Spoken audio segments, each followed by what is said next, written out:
Formaldehyde can be obtained by heating. First option, mixture of calcium acetate and calcium formate, mixture of calcium acetate and calcium propionate, calcium acetate C option, and D option calcium formate.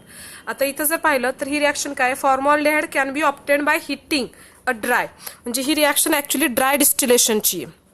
Dry डिस्टिलेशनसाठी आपण catalyst generally use करतो CaO. मग suppose जर आपण ही reaction घेतली तर याच्यामध्ये फॉर्मॅल्डिहाइड हा प्रोडक्ट असणार आहे HC+OH.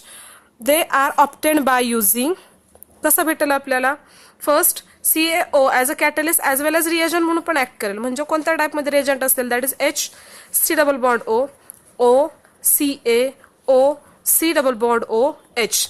नाव जर आपण याला ब्रेकिंग केलं after carbonyl and before carbonyl, means this hydrogen they combines with carbon by breaking of overall this part, formation of component HC+OH. Remaining part CaC1 2 3, म्हणजे काय बाय प्रोडक्ट भेटेल आपल्याला CaCO3. मग याच्यासाठी आपण जनरली रिॲक्टंट कुठला घेतलेला आहे, this is called as a calcium formate. Name of this compound is called as a calcium formate. This is a reactant नाव, म्हणजे आपला ऑप्शन कोणता असणार आहे, D.